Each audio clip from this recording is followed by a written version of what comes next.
By the virtues collected in the three times, excuse me, in the Buddha, the Dharma, and the Sangha most excellent, I take refuge until enlightenment is reached. By the merit of generosity and other good deeds, may I attain Buddhahood for the sake of all sentient beings. Sangye chodang soki chodam la Zhangzhu Badu Dagni Kapsuchi Dagi Jinsoki Pe Sonamgi Drola Penchu Sangye Jupa Shog. In the Buddha, the Dharma, and the Sangha most excellent, I take refuge until enlightenment is reached. By the merit of generosity and other good deeds, may I attain Buddhahood for the sake of all sentient beings. May all mother sentient beings, boundless as the sky, have happiness and the causes of happiness. May they be liberated from suffering and the causes of suffering. May they never be separated from the happiness that is free from sorrow. May they rest in equanimity, free from attachment and aversion. Manam kadamyam pesem centam she dewadang dewe gudang dempa jorchi. Dugnal dang dunal ki gudang drawa jorchi. Dugnal me pe dewadang midra wa jorchi. Nei ring chak dang ni dang dra wei dang nam la ne pa jor chi. May all mother sentient beings, boundless as the sky, have happiness and the causes of happiness. May they be liberated from suffering and the causes of suffering. May they never be separated from the happiness that is free from sorrow. May they rest in equanimity, free from attachment and aversion. Thank you very much. So we'll begin with the root verses of the six intermediate states. Kunga?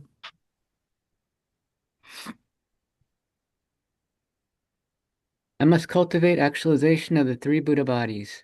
Now Wait a having minute. Wait a minute. What page are you on? two. Oh, I skipped. Sorry. Root verses of the six intermediate states. According to this cycle of teachings, the circle of birth and death can be seen as being composed of six intermediate states. These six modalities of existence are waking, living state, dreaming, meditation, the time of death, and the two successive phases of the after-death state are defined in the glossary. This poem emphasizes the centrally important perspective that relates to each of these states. It is recommended that practitioners should memorize these verses and recite them repeatedly while reflecting on their meaning throughout their lives. I bow down to the conquerors, the peaceful and wrathful deities. Alas, now as the intermediate state of living arises before me, renouncing laziness for which there is no time in this life, I must enter the undistracted path of study, reflection, and meditation, taking perceptual experience and nature of mind as the path. I must cultivate actualization of three Buddha bodies. Now, having obtained a precious human body this one time, I do not have the luxury of remaining on the distracted path. Alas, now as the intermediate state of dreams arises before me, renouncing the corpse-like incentive of sleep of delusion, I must enter free from distracting memories, the state of abiding nature of realities, cultivating the experience of inner radiance through the recognition, emanation, and transformation of dreams. I must not sleep like a beast, but cherish the experiential cultivation which mingles sleep with actual realization. Alas, now as the intermediate state of meditative concentration arises before me, renouncing the mass of distractions and confusions, I must undistractedly enter a state which is devoid of subjective apprehension and free from the two extremes, and attain stability in the states of generation and perfection. At this moment, having renounced activity, having attained a singular concentration, I must not fall under the sway of bewildering mental afflictions. Alas, now as the intermediate state of the time of death arises before me, renouncing all attachments, yearning, and subjective apprehensions in every respect, I must undistractedly enter the path on which the oral teachings are clearly understood, and eject my own awareness into the uncreated expanse of space. Immediately upon a separation from this compounded body of flesh and blood, I must know this body to be like a transient illusion. Alas, now as the intermediate state of reality arises before me, renouncing the merest sense of awe, terror, or fear, I must recognize all that arises to be awareness manifesting naturally of itself. Know such sounds, lights, and rays to be visionary phenomena of the intermediate state. At this moment, having reached this critical point, I must not fear the assembly of peaceful and wrathful deities which manifest naturally. Alas, now as the intermediate state of rebirth arises before me, I must with one-pointed intention concentrate my mind and resolutely connect with the residual potency of my virtuous past action. I must obstruct the womb entrance and call to mind the method of reversal. This is the time when perseverance and purity of perfection are imperative. I must give up all jealousy and meditate on my spiritual teacher with consort. From the mouth of the accomplished masters come these words. O you, with your mind far away, thinking death will not come, entranced by the pointless activities of this life, if you were to return empty-handed now, would not your life's purpose have been utterly confused? Recognize what it is that you truly need. It is a sacred teaching for liberation. So should you not practice this divine sacred teaching beginning from this very moment? And it is also said, if I choose not to take the oral teachings of the spiritual teacher to heart, am I not the deceiver of myself? Natural liberation of habitual tendencies, the 10 branched prayers for the accumulation of merit. Visualize in the space before you the 3 precious jewels and the deities of the 100 enlightened families, and then recite as follows. Om Ah, the branch of taking refuge. Om Ah Hum. I respectfully take refuge inseparably from now until enlightenment in the infinitude of peaceful and wrathful deities, the conquerors gone to bliss, the 3 precious jewels, the meditational deities, the ocean of dakinis, and the assembly of oath-bound protectors. Within the infinite Buddha fields, reaching to the limits of space. I request infinite, peaceful, and wrathful deities of the 10 directions in 4 times, compassionate emanations embodying discrimination, awareness, and skillful means, pervading the vast infinite space of reality's expanse, to come to this place for the sake of all living beings. Rejoice and summon. The branch of requesting the deities to be seated. I request that the meditational deities be seated here on sun, moon, and lotus cushion, symbolizing skillful means, discriminated awareness, and their stainless union. Upon the bejeweled thrones, fashioned in the form of lions and so forth, in an attitude of unblemished supreme delight. Within the mandala of pristine cognition, which is the natural purity of phenomenal existence. The branch of paying homage. I bow down to the assembly of the peaceful and wrathful conquerors, to the father and mother deities and all their offspring, whose essence is the pristine cognition of Samattabhadra, displayed as uncorrupted bliss in the secret womb of Samattabhadra. The branch of making offerings.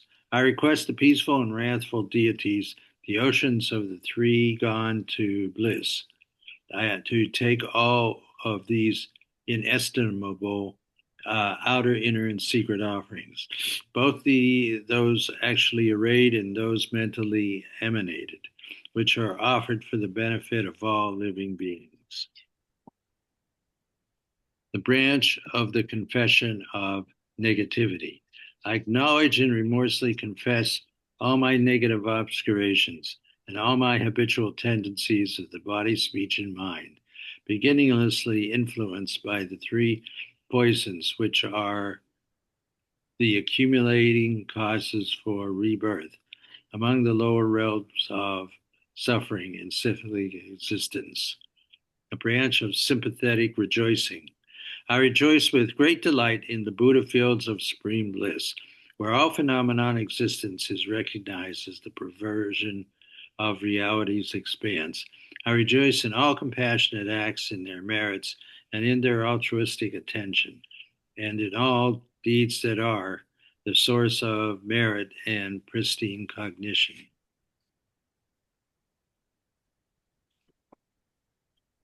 The branch of turning the wheel of the sacred teachings. I exhort the teachers throughout the fields of the 10 directions, who are as numerous as atoms, to stir from their meditative commitments for the sakes of all sentient beings, and turn the wheel of the sacred teachings, thus entirely pervading the reaches of space. The branch of requesting the Buddhas not to enter nirvana. I beseech you, O teachers, infinite Buddhas, without exception, to remain present and not to pass into peri-nirvana, and to continue to enact deeds of extensive benefit for the sake of beings, until the world systems of cyclic existence have been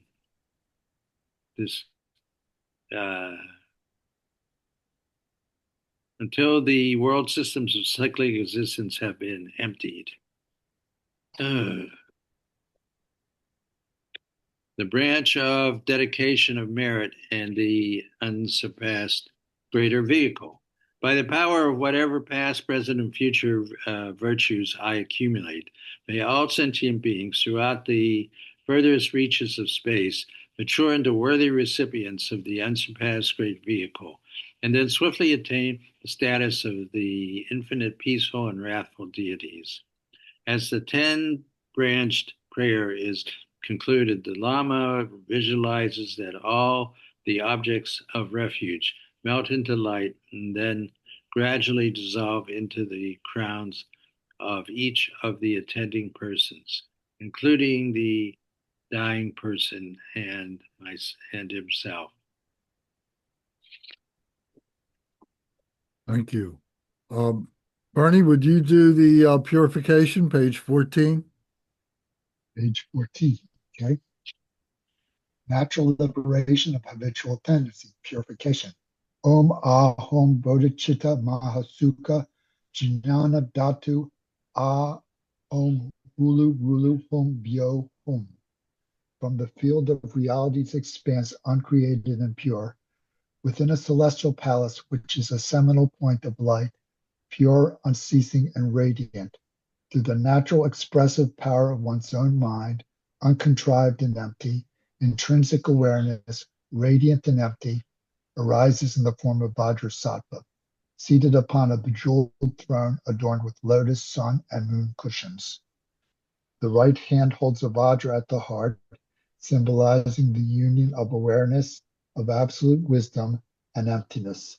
The left hand supports a bell resting on the hip, symbolizing the union of wisdom, appearance, and emptiness. And the head is adorned with a garland of perfect Buddhas, representing the 5 enlightened family of those gone to bliss. Thus, Vajrasattva manifests in the form of the Buddha body of the perfect resource. Exquisitely adorned with silks and jewels, seated in the posture of royal ease, with the right leg extended and the left drawn in, radiating at the heart the seed syllable hum, surrounded by the 100-syllable mantra. Om Vajrasattva Samaya Manupalaya Vajrasattva Tenupa Tishta Drido Me Baba Suto Kayo Me Baba Supo Kayo Me Baba Anuraktu Me Baba Sarva Siddhi Me Prayatsa Sarva Karma Sutsa Me Sitsam Shriyam Kuru Hum Ha Ha Ha Ha Ho Bhagavan Sarva Tata Gata Bajri Mame Mutsi Bajri Bhava Maha Samaya Sattva. Repeat it as much as possible so that the 2 obscurations may be cleansed. Do you want me to repeat it 3 times or one? Yes, that'd be great. 2 more times. 2 more times, okay. Om Vajrasattva Samaya Manupalaya Vajrasattva Tenopa Tishta Drido Me Baba Suto Kayo Me Baba Supo Kayo Me Baba Anuraktu Me Baba Sarva Siddhi Me Prayatsa Sarva Karma Sutsa Me Sisam Shriyam Kuru Hum Ha ha ha ha ho Bhagavan. Sarva Tata Gata Vajre Mame Mutta Vajri Bhava Maha Samaya Sattva Ah. Om Vajrasattva Samaya Manu Palaya. Vajrasattva Tenopa Tishtadrido Me Baba. Suto Kayo Me Baba. Supo Kayo Me Baba. Anurakta Me Baba. Sarva Siddhi Me Prayatsa. Sarva Karma Sutsa Me. Sisam Shriya Kuru Hong Ha Ha Ho. Bhagavan Sarva Tata Gata Bajri Mame Munta Bajri Baba Maha Samaya Sattva Ah. So that's where you want me to stop, right? At the bottom of Thank this. you. Okay. Okay, so now we're going to continue, starting on page 17, where we left off on page 23. But before we do that, I just want to point one thing out that's very important. Going back to page 15 now, in the middle of the page, there's a statement that says, thus, Vajrasattva manifests in the form of the Buddha body of perfect resource. So this perfect body, this Buddha body of perfect resource, is an epithet for the Sambhogagaya. The perfect resource is the intellectual manifestation, the meditational deities that we work with to recognize within ourselves. And this is the Sambhogagaya, and this is the Buddha body of perfect resource. So we know that the Dharmakaya, displays is absolute. The Dharmakaya displays, manifests in the form of the Sambhogagaya and the Nirmanakaya. The Nirmanakaya is the emanation body, which is a human form, where a teacher manifests, like Sakyamuni Buddha or Jigten Sumgun, etc. And so what they are teaching us, what they are instructing us, what we are learning about is the Sambhogagaya, the 100 deities of the Shicho, for example. So I'm just making this connection, helping point this out to you so you can recognize this Buddha body of perfect resource is the resource of the Sambhogagaya, the subtle enjoyment body. You'll often see that as the definition for the Sambhogagaya, the, the subtle enjoyment body of the Buddha. Anybody got any comments? Okay. So I'm just going to read the italics on page 17. It says, having thus purified the two obscurations, the obscuration of fundamental ignorance and dualistic nature, and the dissonant mental states or the kleshas, so the afflictive emotions and the ignorance or the confusion, the mental misconceptions. These are the two obscurations that are being pointed out here. So this main practice, this first main practice, is the introduction and the prayers that we recite to remember the Sambhogagaya deities. So that's what this is. So purifying the two obscurations, one should visualize the assembled peaceful and wrathful deities. So we're looking at the peaceful deities first, and then we'll get to the wrathful, fierce deities of the 100 sacred enlightened families as a mandala of deities within one's body and pray. It is this context that the aspirational prayers of the intermediate states are seated. The combined practice is as follows. So this is where we continue. So we already did page 17. We talked about Vajrasattva. We talked about Samantabhadra. We talked about Varanchana and Dattashvari. And then we talked about Vajrasattva Ascobia on page 20. And then we left off at the middle of page 23 is where we left off after Ascobia. Any comments? Okay, if you have comments, don't hesitate to speak right up or raise your hand, whatever you need to do is fine. So I'm going to recite. Om Ahum, body, speech, and mind, the Buddha, Dharma, Sangha. Om Ahum. In the western channel branch of one's heart is Amitabha, in blissful union with Pandara Vasini, red and radiant, holding a lotus and a bell, seated cross-legged, symbolizing the union of radiance and emptiness, amidst the mass of light, radiating the pristine cognition of discernment. To the right is red Avalokiteshvara, holding a lotus and bell, and to the left is red Manjushri, holding a sword and a bell. To the front is red Gita, holding a gong and seated with one leg extended and the other drawn in. And to the rear is red Aloka, holding a butter lamp and also seated with one leg extended and the other drawn in. So I draw your attention now to the two art images on each side of this page. So on the left side, as we look at this page, you see this circle or this sphere, and this is the Padma family of Amitabha. So seated in the center is Buddha Amitabha and his consort Vasini, Pandara Vasini. And then to his left and to his right is Amagog City and Manjushri. And then in front of him is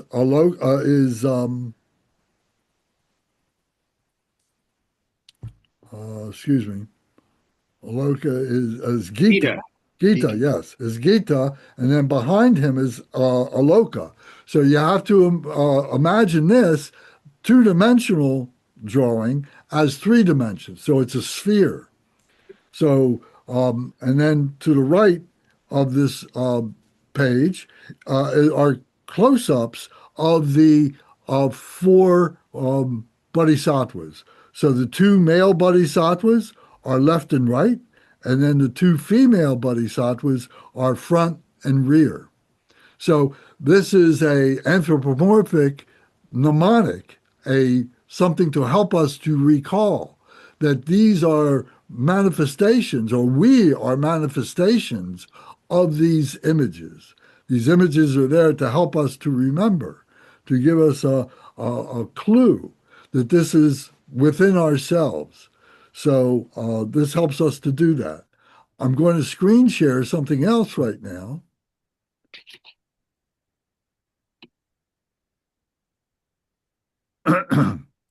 So I suppose you all can see this image on the screen. And I sent this picture to you all, so you should have that. So this image here are the 42 peaceful deities. These are the 42 peaceful deities. So in the center is Samantabhadra and his consort. Here is Vajrasattva and his consort. And then in these spheres, these 1, 2, 3, 4, if you can see those 4 spheres, they are the Buddha family. So there's the Vajra family in the lower left-hand corner. In the upper right left-hand corner is Amitabha, the Padma family. Then in the, excuse me, no, it would be the Vajra family. Vajra family, this would be Amitabha. This over here would be Ratnasambhava. And then no, this is Amitabha on the left. Then on the right is Ratnasambhava. And then below on the lower right-hand side is Amagoga City. So these are the 5 Buddha families, where you see the Buddha family in the center. Then these 4 spheres then are the 4 Buddha families that we always think of as the wisdom Buddhas, the Dhyani Buddhas, the empowerment deities. Then also here are the six, one, two, three, four, five, six, are the six sages, which are the Buddhas of the six Buddha realms. And then the gateways, or the kings, the guardian kings, are in the four corners. So here in the lower left-hand side, the upper left-hand side, the right-hand side, the upper right-hand side, and the lower right-hand side are the guardian kings, which we'll get to an explanation for them. Each of these is explained here in this main practice. This is what we're engaging in. So on either side of and here on the lower left and the lower right, on either side of Vajrasattva is Dharma Raja of the Hell realm, and Zavalamukha is the sage of the Hungry Ghost realm. Can you guys see as I move around the cursor, do you see that on your screen? Yes. Okay, good. All right. So this, certainly bears study, to be able to familiarize yourself with it. It's a great mnemonic to help us to remember. Here in the top center are the Vidyadhara. We've touched on them before. We've said their name. The Vidyadhara are the hero awareness holders. So there's five families that are represented here. So in the heart center are the peaceful deities. The Vidyadhara, the hero awareness holders, are located in the throat center, and then in the brain center are the wrathful, fierce deities. So there is another image with the 58 wrathful deities. So right now we're just concentrating on the 42 peaceful deities. Any comments or questions? Okay, so pointing this out to you, you have copies of this, I think. Okay. All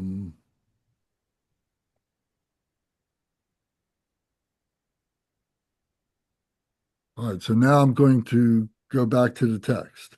So where we left off was the middle of page 23, so I recited that, and now we come to page 24. So this is the prayer to visualize and have remembrance of this particular Buddha family. We did Vajrasattva Ascobia last time, and we did Samantabhadra last time, and so on. So we go through this in sequence to help us stabilize this image within our brain. But more important, we're recognizing that this is within our heart center. And very often I've used this analogy of here is the diamond true nature in our heart center. And this diamond is indestructible. And there are many facets. And each one of these facets are an activity of the Buddhas and Bodhisattvas, of the 8 great Bodhisattvas that are part of this diamond, and so on, which is part of us. So this is another visualization of this Sambhogaya. So the diamond is made up of bodhicitta. That's what it's composed of. So all the Buddhas and Bodhisattvas are all made up of the bodhicitta. Their activities are what radiates out through the diamond for the benefit of the enlightenment of all beings through body, speech, and mind. So this helps us to be able to recognize this. So now we come to the prayer, page 24. It says, "To you, the sixfold principal and encircling deities of the Padma family, I bow down, make offerings, take refuge, and pray.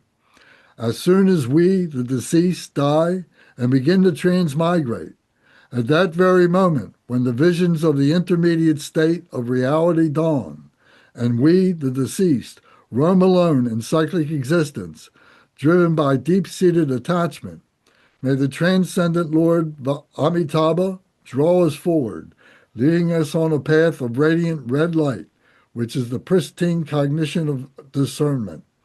May the Supreme Consort, Pandara Vasini, support us from behind, and thus encircled may we be rescued from the fearsome passageway of the intermediate state and be escorted to the level of an utterly perfected Buddha.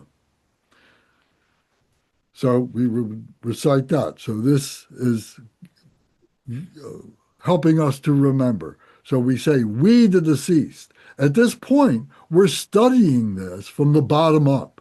We are learning about this. So we're teaching ourselves the meaning of all this so that we can, these are meditational deities for us at this point.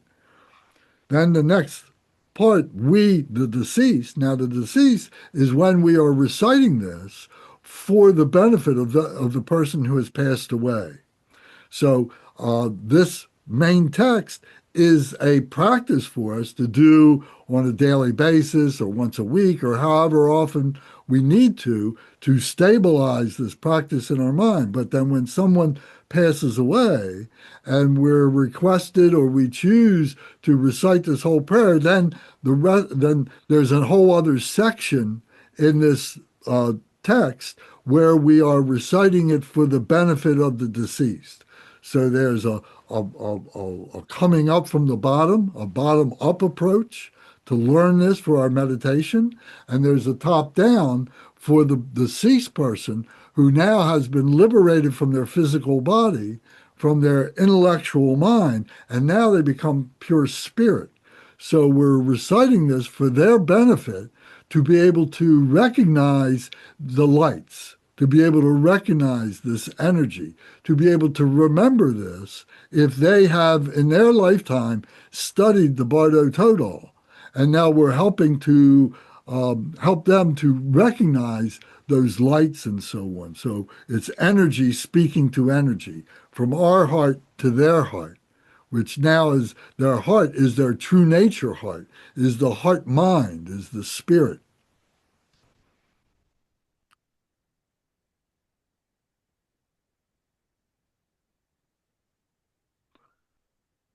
Okay. The words pristine cognition is another way of saying the clear light, the unborn nature, the beginningless, endless nature, the absolute, the ultimate, all these different words that we've used at one time or another to help us to understand that this is the pristine cognition. This is the view of Samantabhadra. So pure, it's unborn, unceasing. So, and from this emanates the Dharmakaya, or excuse me, from this emanates the Sambhogakaya and the Nirmanakaya.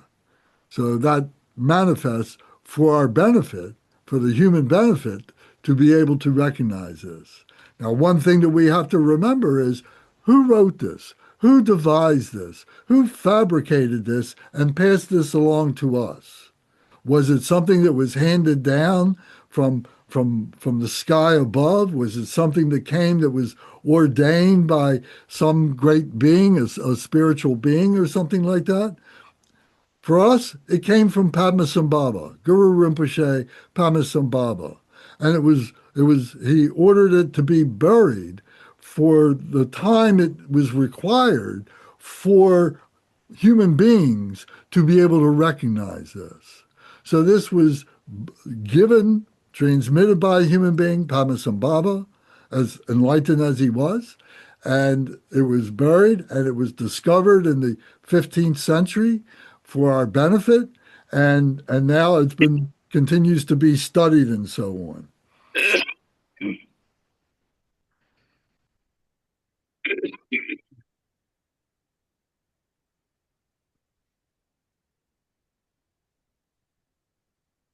Okay, so if there's no comments or questions, I'll move on. So the bottom of page 24. Om Ahum, the body, speech, and mind. And the northern channel branch of one's heart is Amagoga City, in blissful union with Samaya Tara, green and radiant, holding a cross Vajra and a bell, seated cross-legged, symbolizing the union of radiance and emptiness, amidst the mass of light, radiating the pristine cognition of accomplishment. To the right is green Sarvanavarana Vishkabin, holding a book and a bell, and to the left is green Vajrapani, holding a Vajra and a bell. To the front is green Ganda, holding a conch and seated with one leg extended and the other drawn in. And to the rear is green Narti, holding a food offering and also seated with one leg extended and the other drawn in. So this is the karma family. And actually, I skipped over something. I skipped over Ratnasambhava. So we're going to have to go back to that. So forgive me for that. We'll go back to that. So now we see on this page 25, we see on the left side, we see the sphere of the green family, the karma family. We see the mother and father image of Amagog City and Samayatara. And then we see the two male Buddhas, bodhisattvas on either side, and the two female bodhisattvas in front and behind. And then on the right side of the page, we see a larger image of those bodhisattvas. So this helps us to stabilize the meaning of the image that is actually, we're visualizing this is all within ourselves. All this energy is within ourselves, and we're coming to identify it. So now we come to the sixfold principle and encircling deities of the karma family. I bow down, make offerings, take refuge, and pray. As soon as we, the deceased, die and begin to transmigrate, at that very moment, when the visions of the intermediate state of reality dawn, and we, the deceased, roam alone in cyclic existence, driven by deep-seated envy, may the transcendent Lord Amagoga City draw us forward, leading us on a path of radiant green light, which is the pristine cognition of accomplishment. May the Supreme Consort, Samayatara, support us from behind, and thus encircled may we be rescued from the fearsome passageway of the intermediate state and be escorted to the level of an utterly perfected Buddha. So, the five wisdoms of these five Buddhas is what we're talking about now. So, Varanchana is the all-pervading wisdom, if you're familiar with that, the all-pervading wisdom. These are the five Dhyani Buddhas. And this is an image of the five Dhyani Buddhas sitting with their five thrones, where we can see this. And next time I send out a mailing, I'll send out a copy of this image so you can have this for your studies and so on. So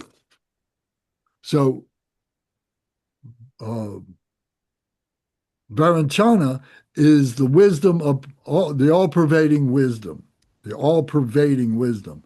Then to his right is Ascobia, and he is the wisdom of mirror-like wisdom. The mirror-like wisdom is Ashkobia. And then to his right is Ratnasambhava, which I skipped over, we'll get back to in a moment, which is the wisdom of equanimity, the wisdom of sameness. And then to the left of Varanchana, who is in the center, then is Amitabha, who is the wisdom of discriminating awareness, the wisdom of discriminating awareness, who is to his left. And then to the left of Amitabha is Amagoga City, who is the all-accomplishing wisdom. So these five wisdoms, you see, are what we are trying to cultivate, that we are trying to develop, that we are being introduced to and that we are becoming slowly, slowly the embodiment of through these different practices and so on, through this deity yoga practice, through the Tantrayana. All this is to be able to cultivate that wisdom and stabilize that wisdom. This is the Vajrayana, the Tantrayana, the Mantrayana. This is the feature of this Buddha body, of this Buddhist study. And the Mahayana, we're familiar with the middle way, the way of the Bodhisattva is devotional. This is the wisdom path, the devotion path, the Bodhisattva path, the emptiness path, etc., is the Mahayana. The Hinayana is the discipline path, which comes before this, is the path of the Arhat and so on, to develop the discipline. The Pratyeka Buddha is part of that. So that is the individual enlightenment. So each stage has a stage of enlightenment. This is the wisdom. This is the wisdom stage. Now I'm going to go back where I skipped over. I'm going to go back to page 22. Oh, you know what? Well, just in case, I may where my notes were, I might have made a mistake and not reference this, but just to be sure, we'll go back over this. I'll read through this. Om Ah Hum. In the southern channel branch, in one's heart, is Ratnasambhava and blissful union with Mamaki, yellow and radiant, holding a jewel and a bell, seated cross-legged, symbolizing the union of radiance and emptiness, amidst a mass of light, radiating the pristine cognition of sameness. To the right is yellow Samantabhadra, holding a grain sheath and a bell. To the left, yellow Akasagarbha, holding a sword and a bell. To the front is yellow Mala, holding a garland and seated with one leg extended and the other drawn in. And to the rear is yellow Dupa, holding incense, also seated with one leg extended and the other drawn in. Then we say the prayer. To you, the sixfold principal and encircling deities of the Ratna family, I bow down, make offerings, take refuge, and pray. As soon as we, the deceased, die and begin to transmigrate, at that very moment when the visions of the intermediate state of reality dawn, and we, the deceased, roam alone in cyclic existence, driven by deep-seated pride, may the transcendent Lord Ratnasambhava draw us forward, leading us on the path of radiant yellow light, which is the pristine cognition of sameness. May the Supreme Consort Mamaki support us from behind, and thus encircled may we be rescued from the fearsome passageway of the intermediate state, and be escorted to the level of an utterly perfected Buddha. So I think we did do this. This would have been a couple of weeks ago. So forgive my absent-mindedness sometimes. I try and take notes of what we say, but sometimes I make a mistake. So my bad. Is everybody familiar, or does someone need more explanation about the five Buddha families, the five wisdom Buddhas, the five Dhyani Buddhas?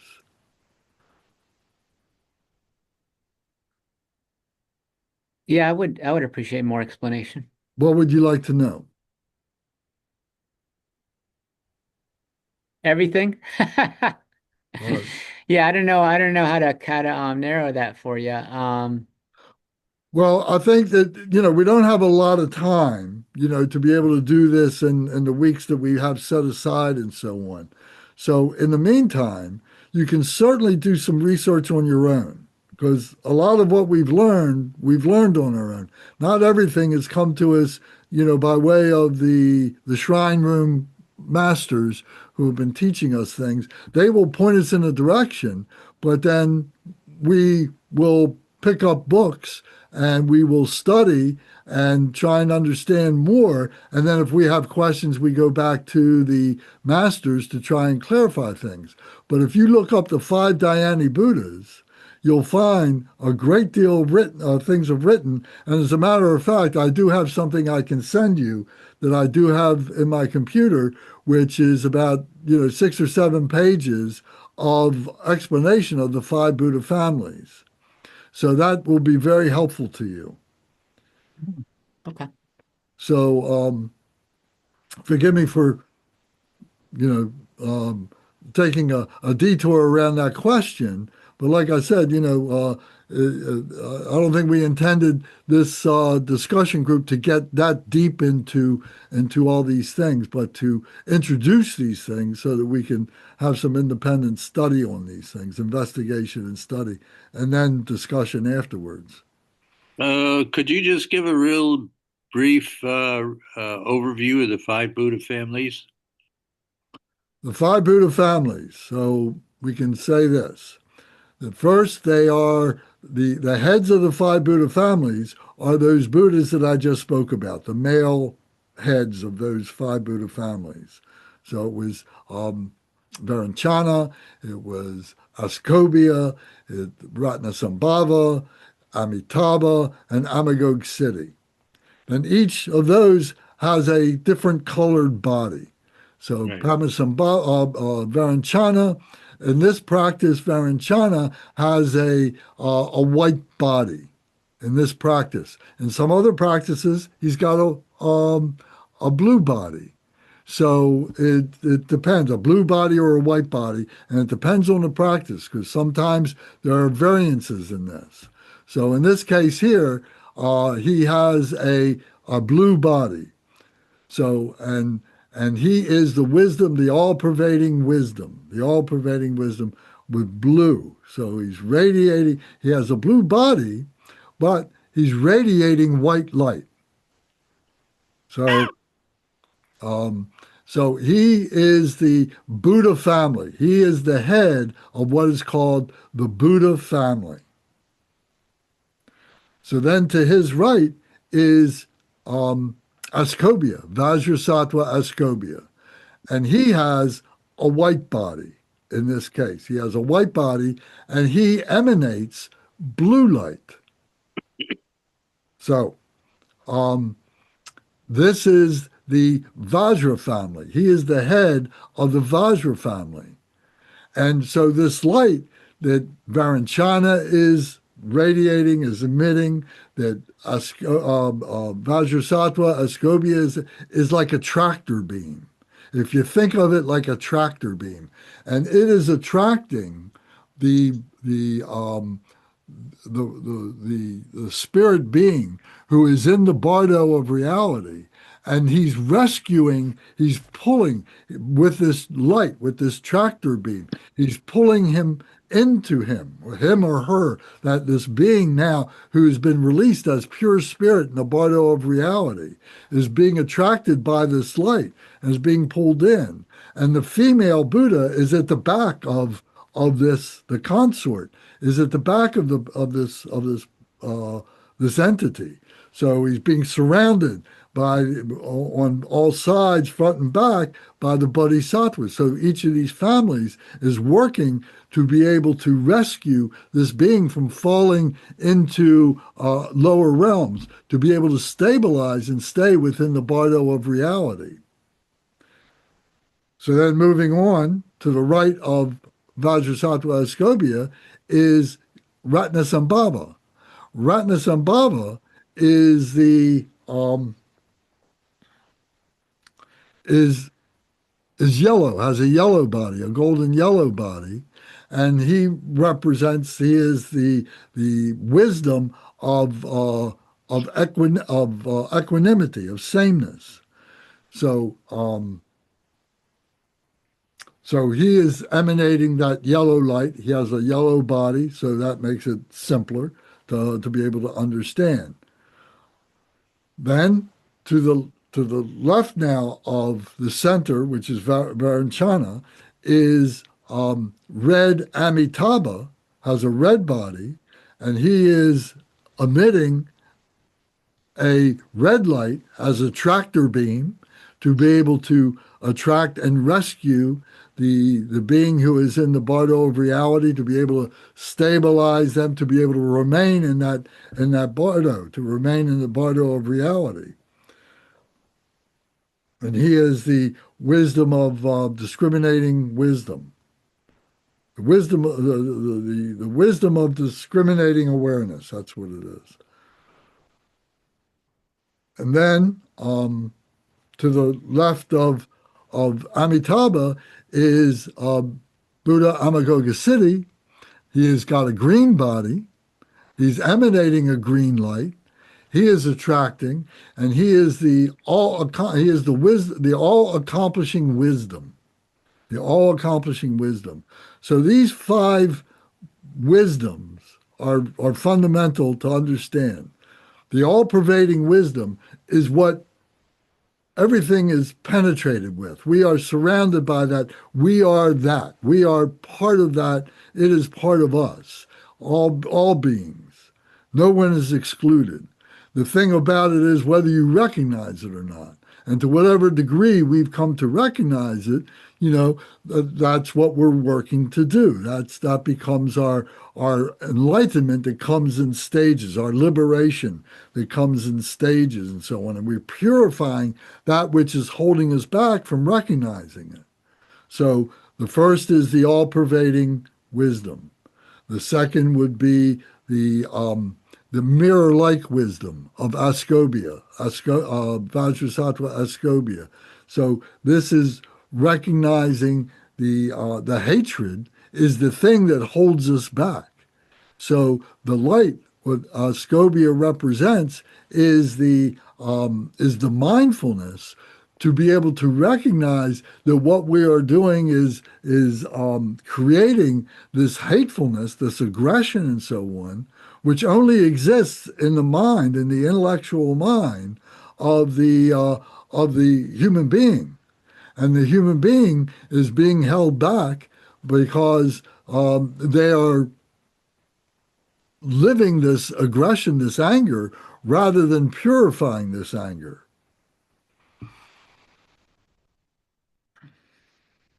So then the next would be the Ratnasambhava, and Ratnasambhava is the yellow light, and he is purifying the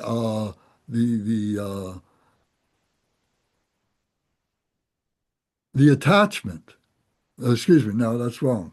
He's purifying the greed.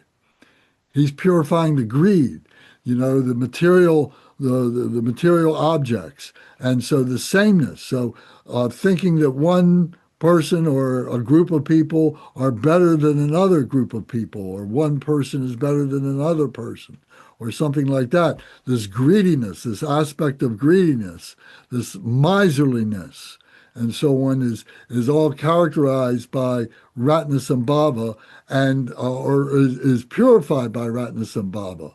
So his family is purifying that, and that's the wisdom of sameness or equanimity. Then on the other side of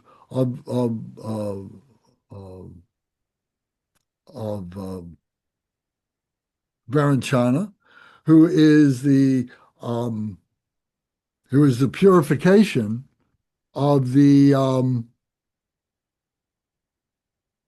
purification of ignorance, and so the truth body comes out of that ignorance. So he is purifying that truth. Delusion is being purified by Varanchana. Then to his left is Amitabha. Amitabha is the wisdom of discriminating awareness, and he's overcoming the attachment or the desire. So when we do POA, when we do certain prayers and certain practices, it begins with Amitabha, because Amitabha is the most accessible of these Buddhas. It's the most, the other ones get a little bit more, how should I say, abstract.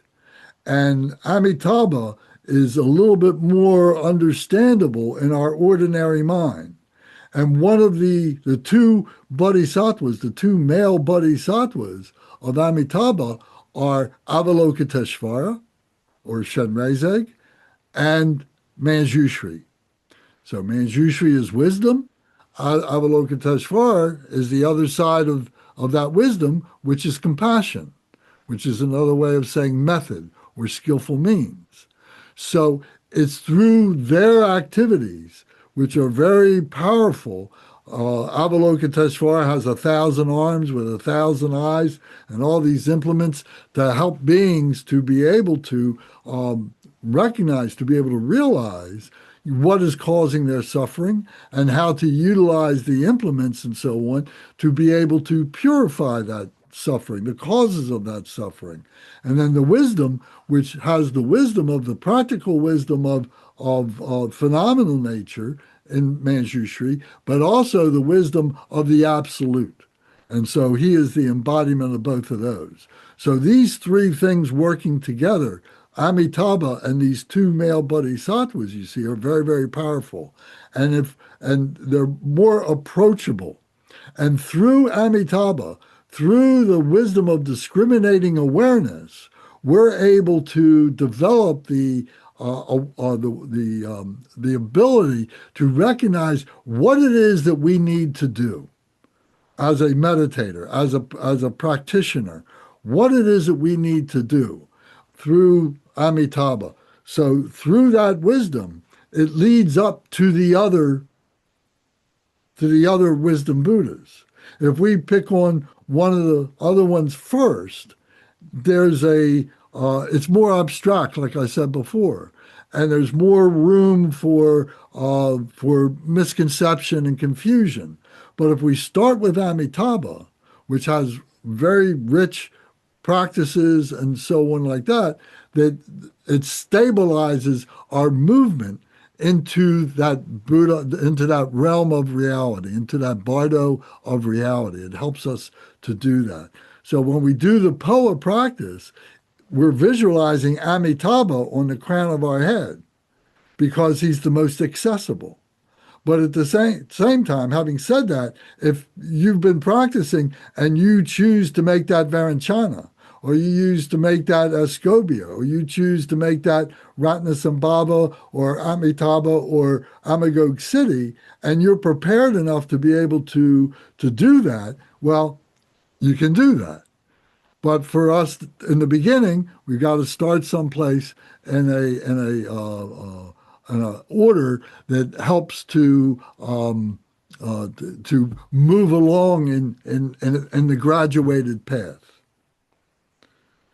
So the accomplishment, which is the far left side on the other side of Amitabha, which is Amagoga City, is the Buddha of accomplishment, the wisdom of all accomplishing.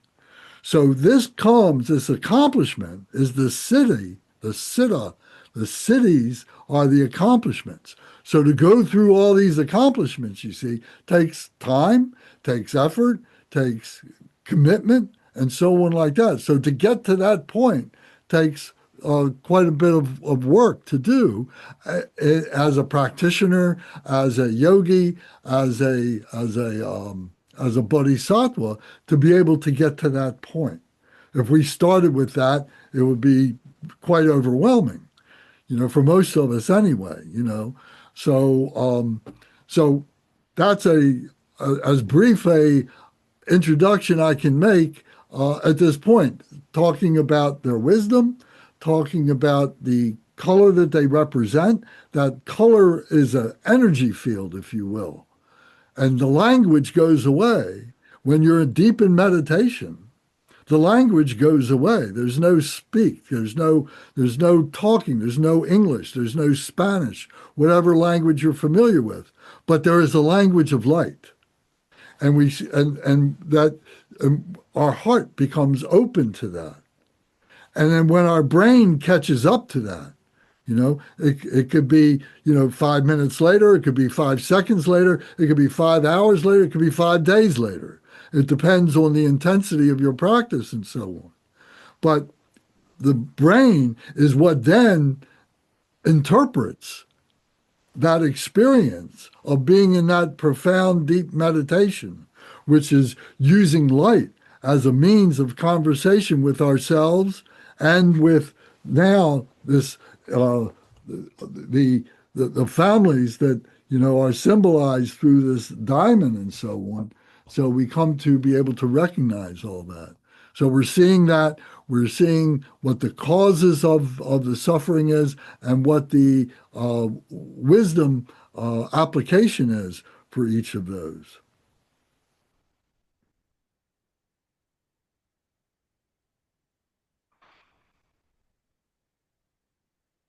What do you think? I had a question exactly what each color represented. Do you know? Well, each color represents the energy. Yeah, but I mean, And at some point, I'm thinking in terms of Chinese medicine and the five elements. well, what does that come from? That comes from degrees of enlightenment from those masters who associated through trial and error, oh, when I do this particular practice, I get this red energy. I get this green energy. I get this yellow energy. So there I think comes, we used to talk about this in acupuncture school, and I think it came from somebody channeling it. that's exactly my point. Yeah. That's what I'm trying to say. Yes. And for it to be a repeatable experience that you can lead people to, but yet they have to experience this for themselves. Right. And it's through that common experience that it becomes, recognized as being, this is a conventional way to look at this. So it's symbolism. It's all symbolism. And at some point, it all becomes clear. All the colors go away because the clear light becomes what is now the experience. And the clear light has no color at all. Mhm. So one of the things you'll see, we talk about that there is sound, there is light, and there are rays. So the sound accompanies this light, and the rays accompany the light and sound. And so there's degrees of intensity of that through each of these phases and so on. And the rays become, very, very powerful. If you've seen laser beams, they seem solid until you go put your hand up and you just go right through them like a rainbow. So the clear light, the pristine awareness, the pristine cognition is the clarity that comes out of the experience of this, of the unfettered experience of this with no hindrance, where there is clarity, there is understanding of emptiness, and there is unimpededness. This is what this is designed to teach us. Now, remember, this was brought together by Padma. This is a teaching for humans by humans. It's not something that descended from the sky. It's not something that came up out of the earth. It's not some supernatural thing. This is a system, a device, tools to be able to help ordinary beings to become liberated beings from all their preconceptions, all these preconceived ideas of what we think all this is, and we begin to believe all those things are true. But all they are fabrications because it's all empty. It's all emptiness. It's all just conventional agreement on let's call this that. Let's call this a table. Let's call this a TV screen, a monitor. Let's call this color burgundy. Let's name all this stuff. So it's human beings trying to help human beings, but our ego gets caught up in this process, and then we start saying, oh, I know, but they don't. And then continues on with, battles between conflicts between families, conflicts between city states, conflicts between nations, all these things, because all the causes for the five poisons and the five afflictive emotions then start coming up, we start drowning in all these emotions and so on, all these misconceptions. But the point is to get back to that simplicity, to that clarity, to that emptiness, to that unimpededness of the what we would say the Mahamudra, that state of mind, the samadhi, to be able to stabilize that and stay within that, where all these ideas are just they're nowhere. We allow ourselves to descend into this mindset rather than transcend out of this mindset into clarity, emptiness, and unimpededness.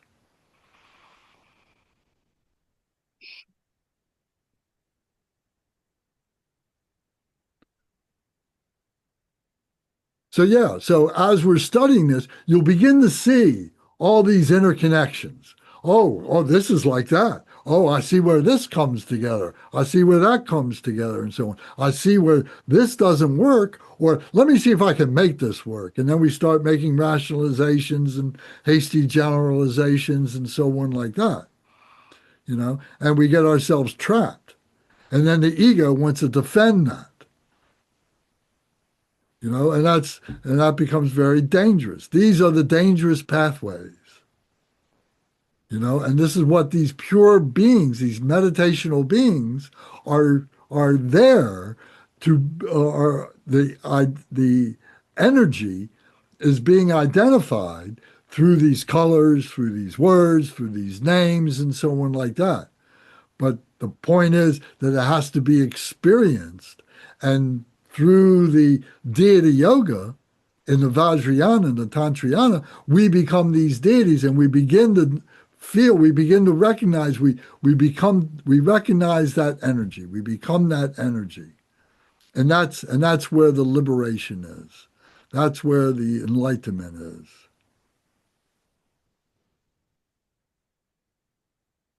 What came to mind for me was a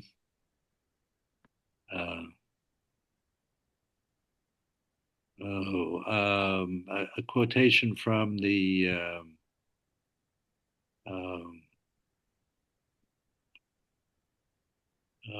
now the name of it's the classical Chinese book. Dao Cheng? Yeah. Yeah, That which can be described is not the Tao. right. Exactly. So the very fact that we're talking about it means that we're talking about the wrong thing. Well, we're going through a process of elimination.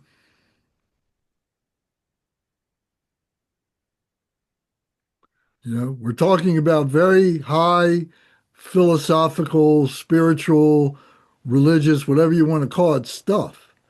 But even that is not it. Right. That's all we have is language. So we Yeah. have.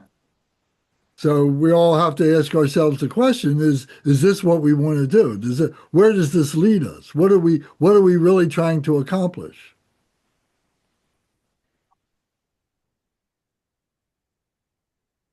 Some people say would stop, but I think by the time you get to this point, you begin to recognize that there's something else going on, that as human beings, we're not qualified. We don't have the ability to be able to recognize those extra dimensions, for lack of a better word. Right. So we begin to surrender to the simplicity of this. The way of virtue. The Tao Te Ching is the way of virtue. That's what it means. Dao means the way, Te means virtue, and Ching is a book, the Way of Virtue book. And it, to me, I've studied it, and it is empirical Buddhism. If we extract all these deities out of this study, out of this philosophy, we take it out, but still keep, these other elements, then we've got the Dao De Ching.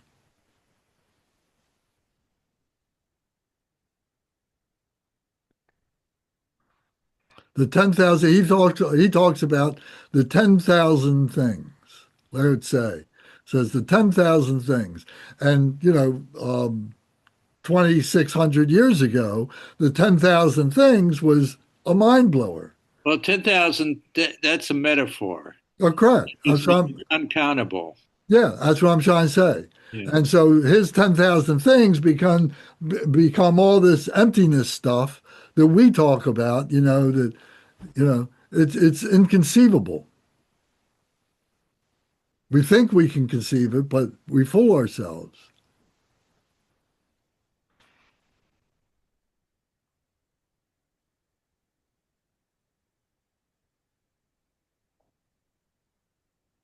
So the wisdom here is, so now we're looking at it, we've kind of brought it down to a point where we can begin to kind of dissect it and purify our thoughts.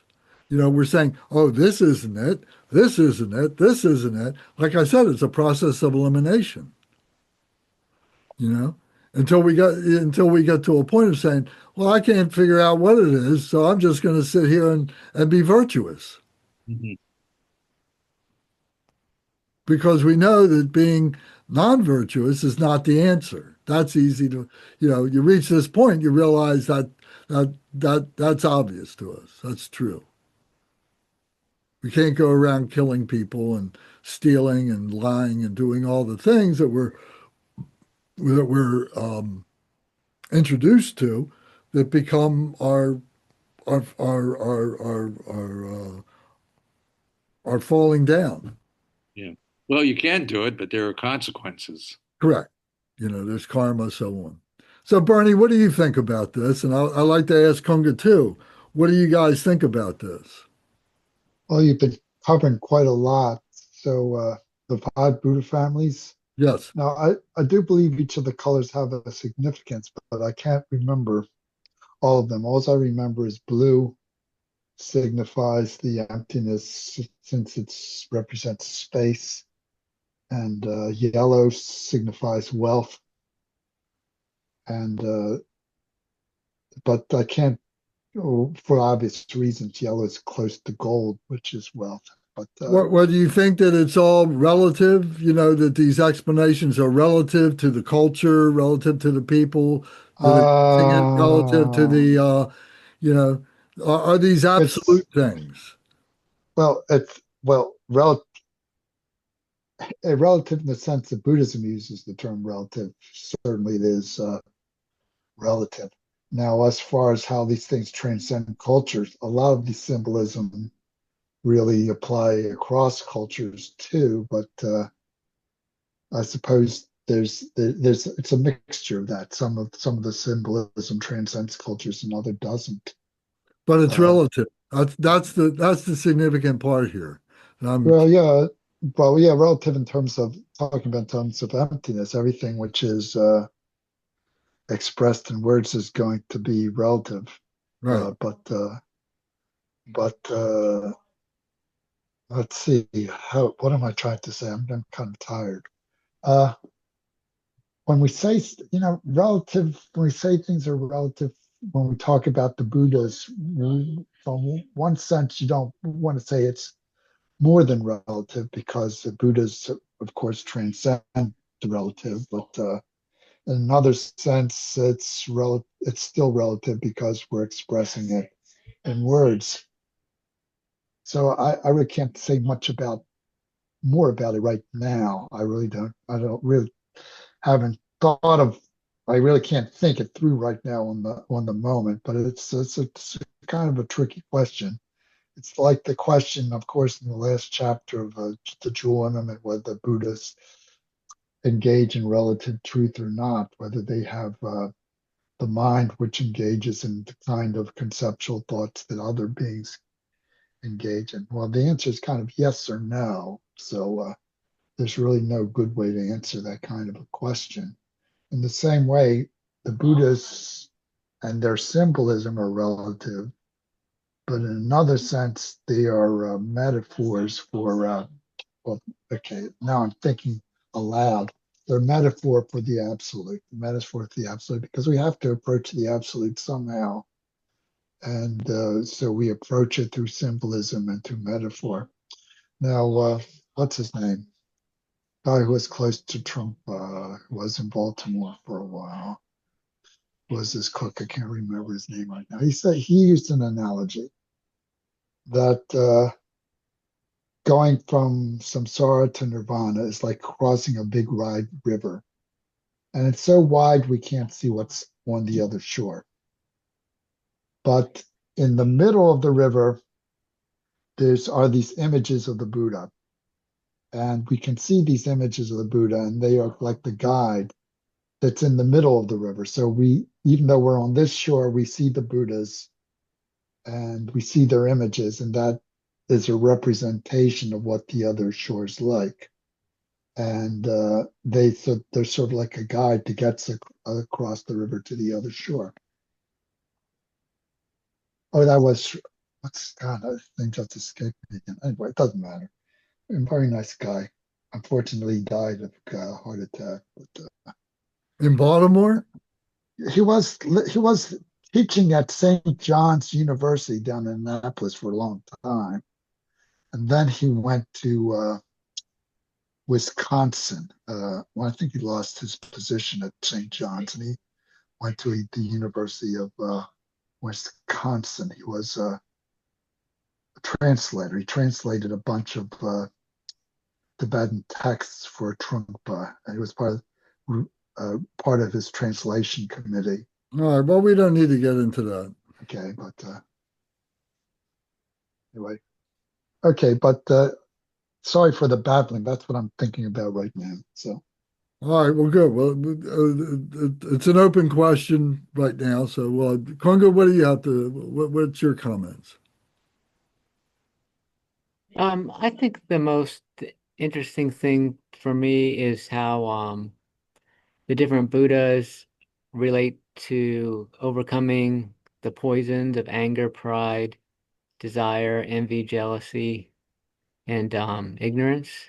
All right. And the idea of the antidotes and the different wisdom qualities. I think that that's something that's real pragmatic, and helpful for me to latch on to, because the poisons are so easy to recognize, and the antidotes can be, maybe sometimes they're not so obvious, but just the idea of how you practice them, and how these Buddhas might represent different types of wisdom, which give you some insight in how to practice these different antidotes. I think that's really helpful. Thank you. Yes. If you take my suggestion and you use your computer and you go to Google or whatever, and if you put in 5 Dhyani Buddhas and put in charts, the word charts, that what will pop up are all these images of these charts that show, the 5 Buddha families, then the colors, then their hand positions, then what the poisons are that they deal with, the causes of the poisons. These charts become very, very good. In this text that I want to send you, it's got all that embedded in there, in just text form. And then you can, take it apart, put it in a chart yourself and study it and so on. And that's the kind of stuff that I've done. That's what I do. And then I find these charts. I've made up charts. I've got a whole bunch of stuff. So, I'm going to dig some things out and send them to you. And if you look at the mandalas that I sent to you guys, you received that package a couple of weeks ago. Yeah. All right. So if you go to Wait a this image, if you go to this particular image, on these pages are the characteristics of those Buddha families and of the Buddhas and so on. So, and the gatekeepers and the bodhisattvas is all on this page. You know, so it is just a simple reference. You know, but you got to look at this as a three-dimensional object, this mandala, and then on this three-dimensional object are all these meditational deities, and then we start researching, find out more things about these things, and then we contemplate the meaning of these things, and to the point of exhaustion, and then we have the experience of meditation, and we become those deities, you know, one at a time. Maybe one we resonate with more than another. But once we open that door, it's forever open. It can kind of close. We can cover it up, you know, but the door is there. And it's a question for us to be able to do it. Once we get the confidence of doing that, then it just means the single intention, just being able to make the commitment, being able to make the time, being able to do the work, to be able to get to the point where you can go inside and you can stay there for as long as you want, you know, and to the point where it doesn't stop. You don't come out of it. You stay within that. Give me a moment and I'll be right there.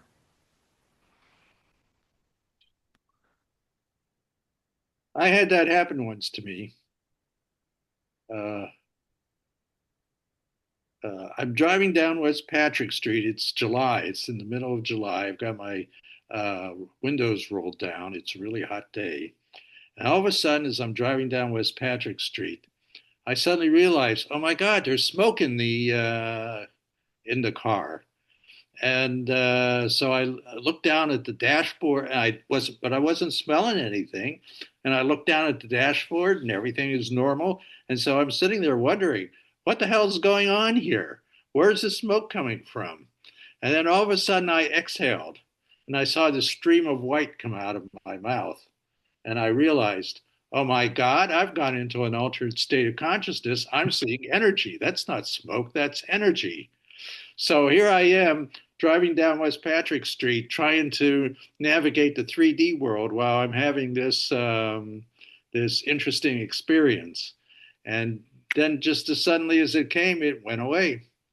And so I don't know, just some kind of causes and conditions came for about 15 seconds. Well, that's a good story. That's very good.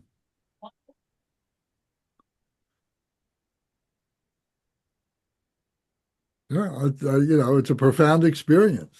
Yeah. It can come in many different ways, I wish I could recreate it at will.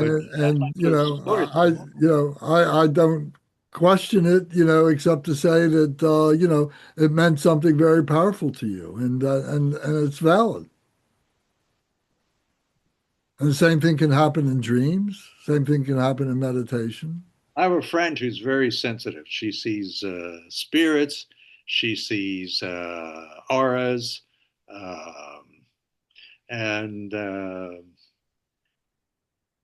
she had to quit driving because she said it just got too complicated trying to navigate the 3D world and seeing all these spirits around. Yeah, And so I was telling her my story, and she laughed. She says, "Welcome to my world." yeah. Yeah, so all this, you see, what we're learning here in the Bardo Thodol, you see, is a system to be able to organize all this in a rational, intellectual mind, to be able to understand the dynamics of what it is to be a spiritual person in a human body, to be spirit and human, you know, it takes us, to a level that maybe we didn't expect. And what's this one? That's what I just showed you a few minutes ago. Those are the 42 peaceful deities. Oh, okay.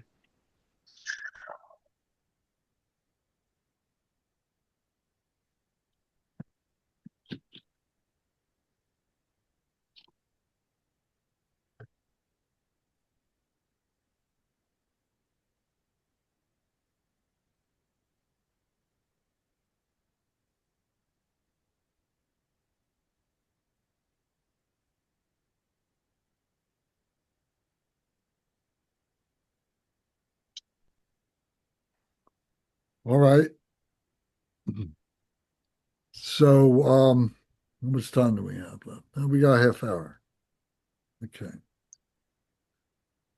So we were just looking at, so now we go to the next part, which will be so all this is taking place. What we just described in terms of these five Buddha families, what we just described is in the heart center. It's not the fleshy heart, but it is the heart chakra. It's that energy center within our body and so on. And this is where the true nature is. This is our true nature, is in this heart center. So the brain has created all these emotions. The brain has created all these misconceptions, all these misinterpretations. And all this stuff has blocked up the heart. It's covered it over. So you've heard the expression to remove the veils, from our eyes, and then you begin to see what reality is. So this is a metaphor for the same thing, that our heart is covered up. Our heart is pure, but it does get covered up by all this junk. And what is this junk? The junk is described as suffering. It's described as some samsara. It's described as the ocean of suffering. It's described as confusion. It's got all these names about it, that mean so many different things and so on. And what we need to do is to remove those things that are interfering with the clear light that our heart is, our heart center, of coming through. Right now, it's being blocked up by all these kleshas, all this junk. So we need to clear it away. So this is a process of learning what all these things are. We're learning to name all these different things so we have an intellectual idea of what it is that's blocking this, because this is all stuff of the brain. And the brain is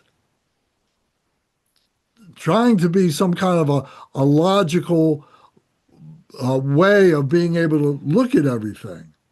But with it comes its ego and all that kind of stuff. So we need to be able to use these things, these objects, as tools, and to be able to see what the motive behind all this is, so that we can begin to unravel all of this, to be able to let this dissipate away, burn away, clear away, and then the true light comes out. So the five Buddha families are at the center of this, so they're characterized by being in the east, the south, the west, the north, so they're giving reference points. It's all a fabrication to just simply help us to organize our intellectual thought about all this. So now we come to gatekeepers, the gatekeepers of the heart, because these gatekeepers, you see, are keeping things inside, or they're keeping things outside. They're keeping negative things outside, or they're trying to keep pure things inside. Or if something gets contaminated on the inside, say you make it into the Bardo of reality, you're into these realms of these Buddha families, and you're purifying, but then there's still this negativity that is trying to pull you away. Well, these gatekeepers are there to close things up, to say, oh no, we're not going to let you out so that you can purify. It's a compassion thing. All these deities, remember, they have compassion. They have skillful means. And they're trying to use their compassion, their skillful means, for your benefit, to be able to cure yourself, to be able to purify yourself. So if it puts up what seems to be some kind of a test, some kind of an obstacle to inspire you to get a little bit deeper, to understand a little bit more while you're in this pure atmosphere, if you will, this pure environment, then there's an opportunity. You can liberate yourself, although you may be, days on the cushion or whatever it is. It's never over. It's a continuum. But if you can concentrate, your energy and be able to purify, with their assistance, then that's what we're trying to do. So so in this way, Vajrasattva, if you recite the Vajrasattva 100 syllable mantra in the English translation, you all should have a copy of that. I know you got it in one way or another that I've sent you, or you have it in the TMC book, Larry, that the English translation. And what is it saying? It's saying, help me purify myself, help me enjoy myself, and I will work with you. I will support you. You support me. It's this. It's recognizing Vajrasattva as the confessor. I have made mistakes, but at the same time, it's through these mistakes I can understand the dynamics of what's holding me back and how to let it go. What was the cause of these things and how I can apply the antidotes to get over these things. So these gatekeepers are in that. They are in the four corners of that image, the 42 peaceful deities. They're in the four corners. And if you look at page 26, you can see that there are these gatekeepers, and these are fabrications. This is an artist took this information and came up with this, that these, tantric practitioners over the many generations, had visions of these things and they articulated them. And then some artist came along and said, oh, I can draw that so people can see that and remember that. But it's just simply trying to give a personification to a field of energy.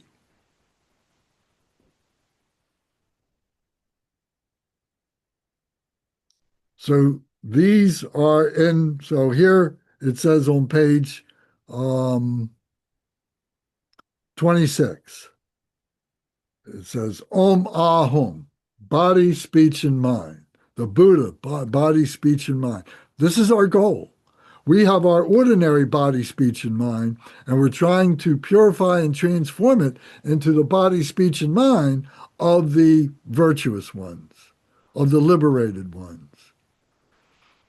So to whatever degree we can, and we have had degrees of success in that. We do have cities. We do have accomplishments. We are a siddha, if you start wanting to figure out where you are and have a name for that and everything, you'll drive yourself nuts. But if you just accept the fact that we're on a path and wherever we are is fine, and we're going to get to where we need to go, is a clear way, a healthy way of thinking about this. So it says, Om Hong. In the channel branch of the eastern gate of one's heart are white Trailokya, Vijaya, and Ankusha in union and dancing. So it goes along and it recites the names of these 4 gatekeepers. So the names, you might have heard them. This first one was Trailokya, Vijaya, and Ankusha. The next one is Yamantaka and Pasa. You've heard of Yamantaka. And Hayagriva, you've heard of Hayagriva and Spota, and you've heard of Amrita Kundalin and Ganta. So in that mandala, it's got a section in there where it talks about these gatekeepers, and you can look it up. You can go to Gemini, I know, is really good in this.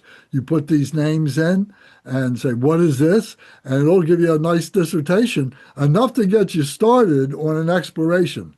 Gemini, like I've said before, is like a librarian. And one thing can lead to another. You can wind up with a library of books, and if you want to, and you can find out what this one said, what that master said, what this guy said, 1,500 years ago and everything. And you begin a collection of what all these people have had visions about and so on, to enable you to have your own damn vision. Isn't that what we're really trying to do? To have our own vision, to have our own view of what is happening, and if it's got bodhicitta at the heart, and it's got virtue as its motivation, it's fine. So these gatekeepers, so you can learn about them. So the gatekeepers are male and female. So there's 8 of them, but there's a male and female, so there's 8 altogether. So then the prayer is on page 27. It says, to you, the 8 emanation gatekeepers, male and female, I bow down, make offerings, take refuge, and pray. As soon as we, the deceased, die and begin to transmigrate, at that very moment, when the visions of the intermediate state of reality dawn, and we, the deceased, roam alone in cyclic existence, driven by deep-seated habitual tendencies, may the 4 Mahakarota male gatekeepers draw us forward, leading us on the path of radiant rainbow light, which is the 4 pristine cognitions combined. May the supreme consorts, the 4 female gatekeepers, support us from behind, and thus encircled may we be rescued from the fearsome passageway of the intermediate state and be escorted to the level of an utterly perfect Buddha. So these Maha Karota male gatekeepers, Maha means great, and Karota means the fierce, these fierce deities. They have human faces, they have human bodies. They're humans, but they're fierce. And what they're trying to do is they have fierce compassion, fierce skillful means, and they're protecting those beings that are in the heart center, and they're protecting them to be able to allow them to purify themselves. They're keeping out negativity, and that which is negative on the outside, they're questioning. They're like a gatekeeper who is saying, well, can you answer these questions? If you can answer these questions, you can enter, you can come in. So this is like from the bottom up. When we are learning this kind of philosophy from the bottom up, it's got inquisitors. It's got, well, you can't get to 201 until you've first finished 101, 102, 103, and 104. And by the way, you got to go to the laboratory in 105. and then you might have the qualifications to be able to enter into 201, but first I'm going to test you. And then if you pass the test, now you can come in. And now you have to go through 201, 202, 203, and go to the laboratories there and so on. So this is a metaphor for, how we're moving from the bottom up. It's like a college experience, a learning experience. From the top down, when we die, we are just energy. There's no rational thought about this. There's no intellectualization about this. We're reciting this to be able to create that spiritual heart sent energy to our friends, to our family who have died, to be able to give them, a recognition of what they might already have studied. But if they haven't studied this, this is more for you than it is for them, because it's just going to figuratively go right through them or bounce off of them or whatever. It's not going to sink in very much. It's more for us than it is for them. But we do it anyway because, this comes out of a tradition where people are born and raised in this Buddhist tradition in Tibet. This is Tantrayana. This is stuff that was really, enabled in Tibet. So, in other parts, India and so on like that, the Mahasiddhas who were in India and came and so on. So it's not exclusive, but I'm just making the point. So going back to this, what do I do with my book? So if we go back to that illustration,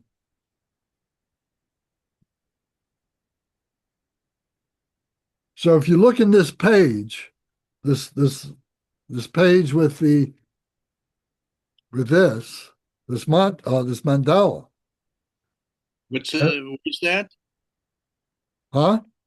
This one here. Do I have that? I don't think so. Yes, you do. It was in the same envelope with that picture you just showed me 5 minutes ago. You got it, right, Kunga? Yeah. Yeah.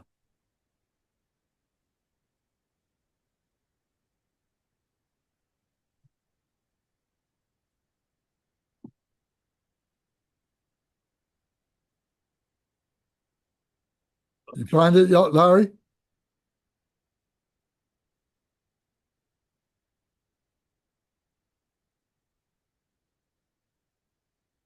All right.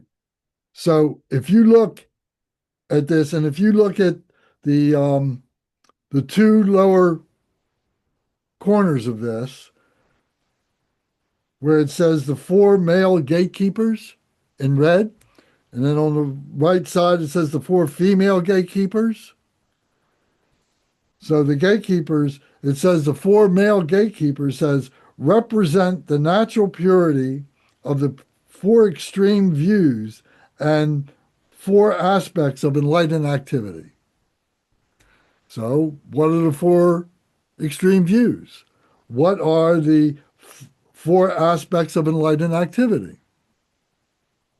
If you don't know, go to Gemini and just ask what are the four extreme views of Buddhism, and it's going to tell you. If you don't have a book that contains that, I mean, this is fundamental stuff in Vajrayana study. Is this what you're looking at? No? It was in that package. It's in that package. Then the four female gatekeepers is represent the natural purity of the four types of birth and the four immeasurable aspirations. So what are they? Those you should know. If you don't know, it's okay, but you can research and find out.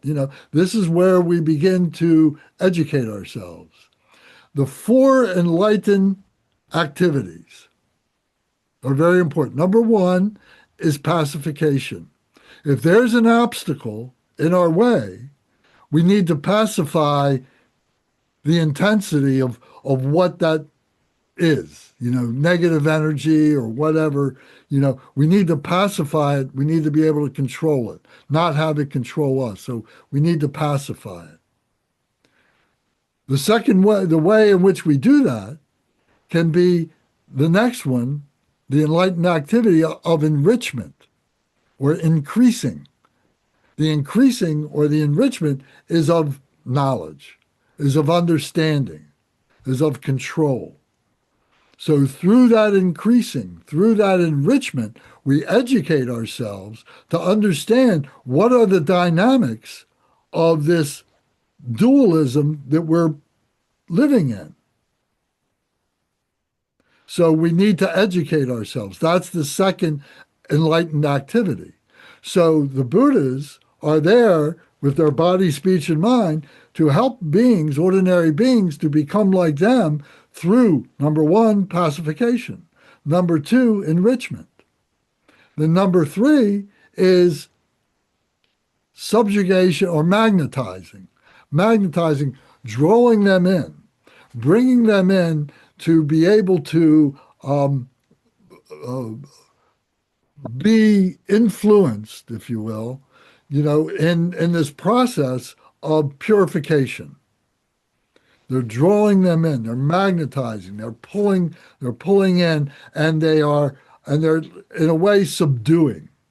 They're subduing if they're really radical, that they have this, that the gatekeepers have this, the Buddhas have this, great ability to be able to subdue them in a proper way that is not harmful, but allows them to recognize themselves, what they're doing to themselves, so that they themselves can purify themselves.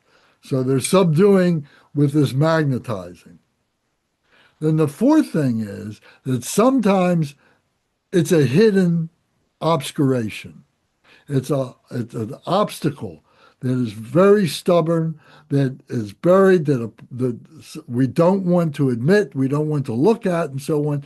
And this enlightened activity enables the enlightened one to dig into it, to challenge it, to be more aggressive, not in a negative way, but in a positive way, to be able to draw, to be able to help that person understand, that entity, that energy, to be revealed, to open up, to be able to purify itself through challenging, through wrathful means. They say wrathful. I don't like to use the word wrathful because wrathful to me connotes a hatred, connotes an aggression, connotes an anger. Wrathful, you're taking revenge or something like that.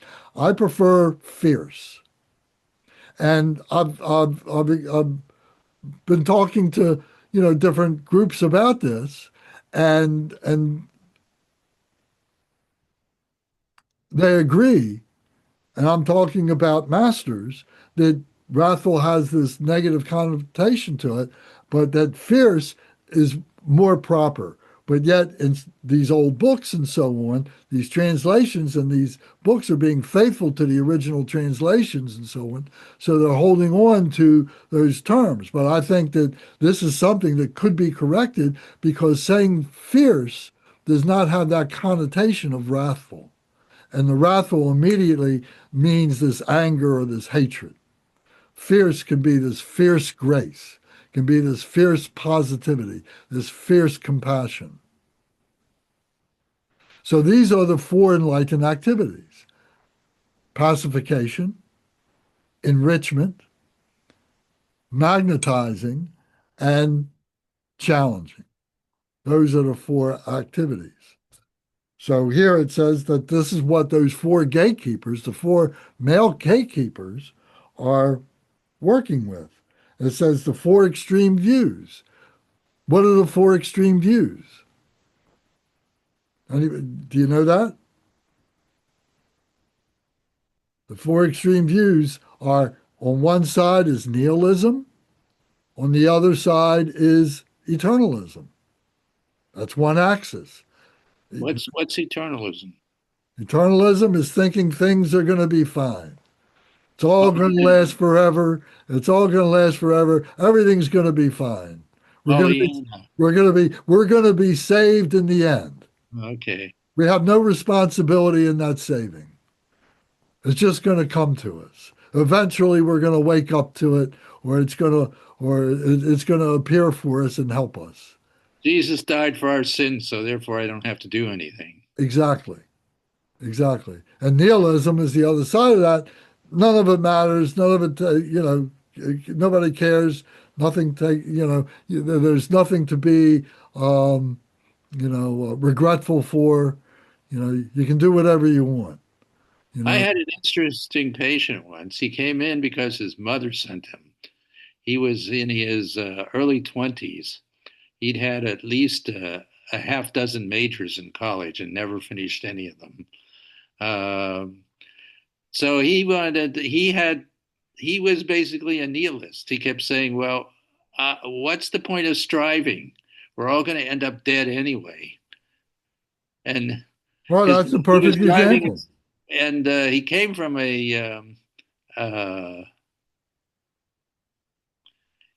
a wealthy family, so he had the luxury of being able to sit home and read things and play video games. Yeah. And well, let me try and finish up. We got a few minutes here. Let me try and finish up. But you make the point of an example of nihilism. So the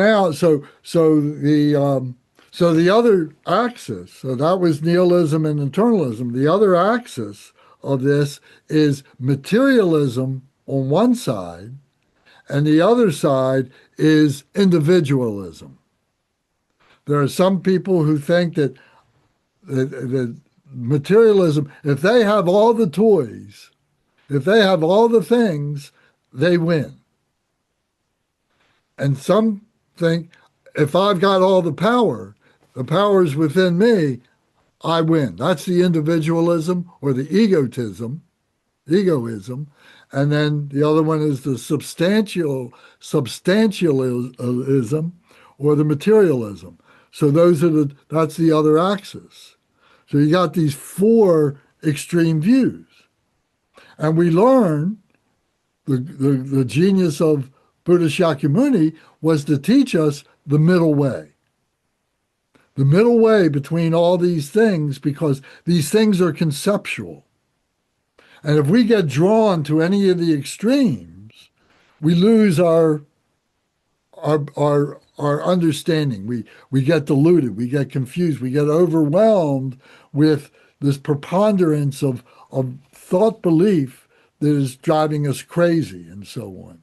But it's the middle way that allows us to navigate through this field of all these obstacles and delusions and confusions and so on.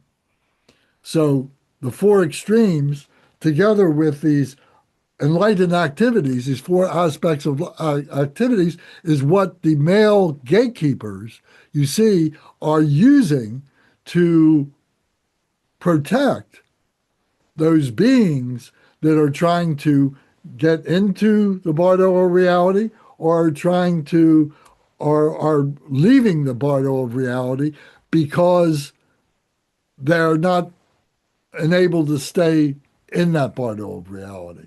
We haven't gone into that a whole lot, so that might be a little confusing. That's going to be another part of the conversation. But just to finish this section here, the four female gatekeepers, it says, represent the natural purity of the four types of birth and the four immeasurable aspirations. So the four types of birth are the egg birth, the heat and moisture birth, the womb birth, and the miraculous birth. So there's examples of that. You can look that up. We can talk about it next time. We'll have more time to talk about that if you want. And then the four immeasurable aspirations are the aspirations of the loving kindness, compassion, joy, and equanimity. The bodhicitta, the aspirations for bodhicitta. Which of these four types of birth allows us to work for those aspirations? Does an egg birth do it? No. Does a heat and moisture birth do it? No. Does a womb birth do it? Oh, it can, depending on what kind of a womb birth you have, but there's a whole list of things that you can be born as a mammal. And then a miraculous birth. Well, there's different kinds of miraculous birth, and we need to understand that. So, pointing this out to you, then, one more thing. If you look over on the right side of this page, it says the male bodhisattvas and the female bodhisattvas in red. And then just above that, it says the Buddhas and consorts, purification of the 5 afflictive emotions and the 5 wisdoms and 5 benefits. So what this graphic shows, this mandala shows, is what the work and what the obstacles are of the enlightened ones, the Buddhas, the Bodhisattvas, and the gatekeepers that are included on this particular page. The Buddhas and Bodhisattvas, there's more detail in each one of these quadrants. So maybe get a magnifier if you need it and be able to look at this, So all this comes from the book, the Gourmet Dorje book, plus other books that I've used over the years and so on. And so this is good stuff. This is what you want to know. If we go back to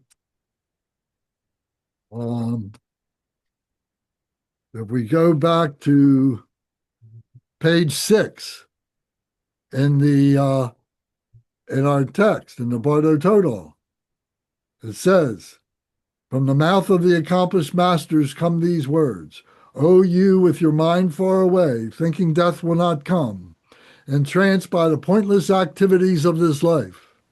If you were to return empty-handed now, would not your life's purpose have been utterly confused? Recognize what it is that you truly need. It is a sacred teaching for liberation. So, should you not practice this divine sacred teaching, beginning from this very moment? And it is also said, if I choose not to take the oral teachings of the spiritual teacher to heart, am I not the deceiver of myself?" So here it is.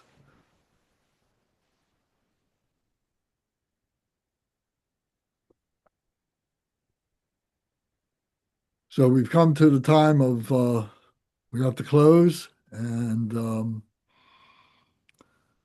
I'm going to say a dedication, and then anybody wants to stay and have Q&A or conversation is fine. But I know we like to close at 9 o'clock. People have other things to do, so I don't want to keep them unnecessarily. By the virtues collected in the 3 times, by myself and all beings in samsara and nirvana, and by the innate word of virtue, may I and all sentient beings quickly attain unsurpassed, perfect, complete, precious enlightenment. May the teachings of the great Drikung Ratna Shri and all the other great masters, who are omniscient, lords of the Dharma, masters of interdependence, continue and increase through study, practice, contemplation, and meditation until the end of samsara. Om, Ah, Hong. Om, Ah, Hong. Om, Ah, Hong. May my body, speech, and mind become inseparable with the body, speech, and mind of all the enlightened ones for the benefit of all sentient beings. Thank you. Thank you very much.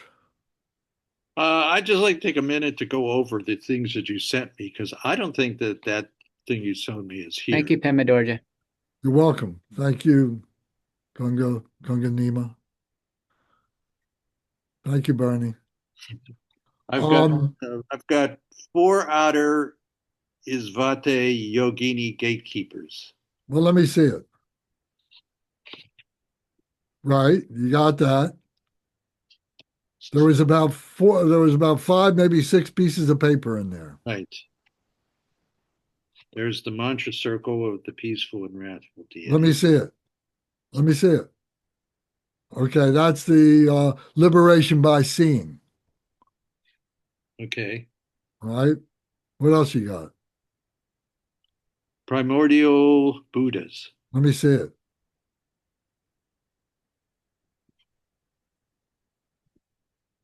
Well, that's what I'm talking about. Oh, well, yours was much more vibrantly colored than mine. Well, maybe because of the image here, but it's the same thing.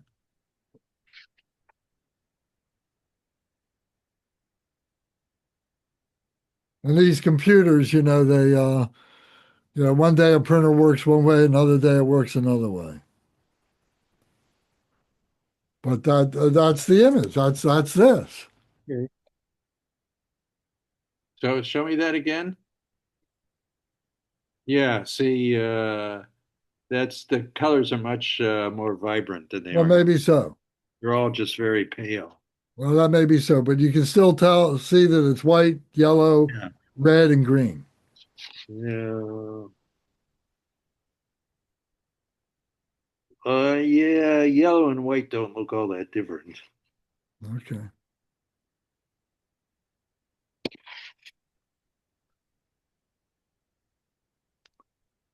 So yeah, so what I gave you is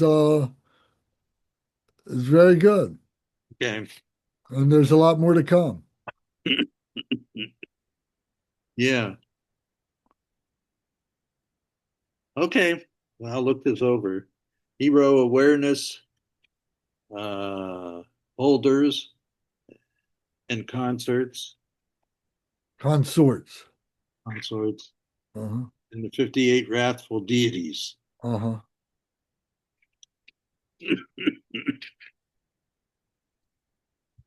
All right. Well, very good. Okay.